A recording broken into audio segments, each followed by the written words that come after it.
Assalomu alaykum azizlar. Qo'l mashinkalarida mana shunaqangi holatda ipimiz mokkaga ilinib qolib, tikmay qoladigan holatlar bo'ladi.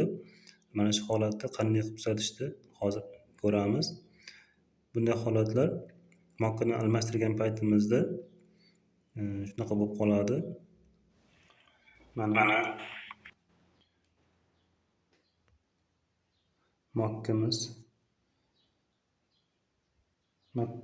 mokkamizda mana bu joyiga ip keladi, tagin orasiga tushib qoladi. Mana orasiga tushib qolib turib, tikmay qoladi. Bunaqangi holatlar mokkani almashtirgan paytimizda shunaqangi bo'lib qoladi.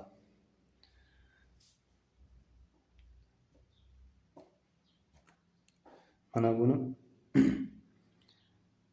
chiqarib olamizda.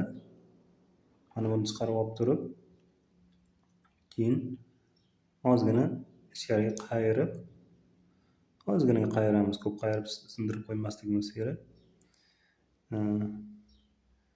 Keyin charxlanadi. Ozroq charxlanadi.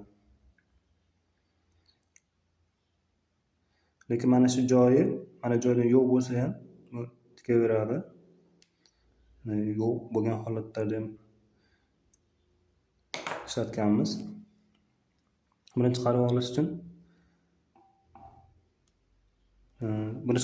ikkita yo'li bor. Ya'ni mokkalar ikki xil bo'ladi. Ba'zilari mana bu yerda bolti bo'ladi. Mana bu yerda bolti bo'ladi. Shu boltni yechsa, keyin chiqib ketadi. Bu mokkada esa mana bu joyini surishimiz kerak bo'ladi. Mana bu yerni bosgan paytimizda mana hozir bir qattiq narsa bilan bosish kerak.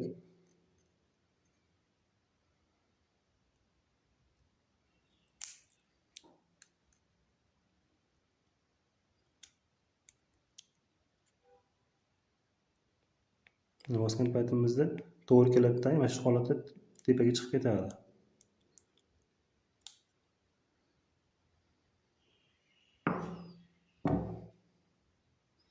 Hozir chiqarib ko'rsatay.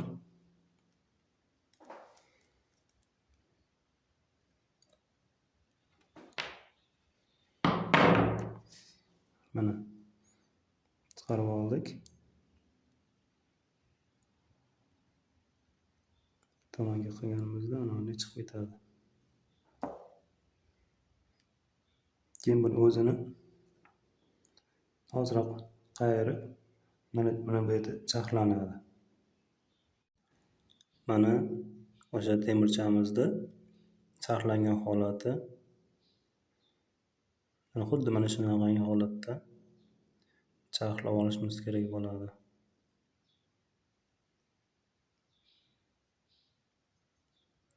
Keyin joyiga qaytarib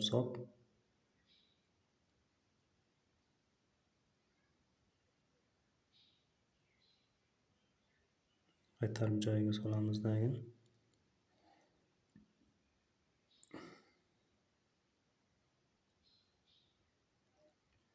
Mana xuddi mana shunday holatda bo'lishi kerak. Ip kelib turib, oraga tushmasdan o'tib ketib qolishi kerak bo'ladi. Mana ko'rib turganlaringizdek.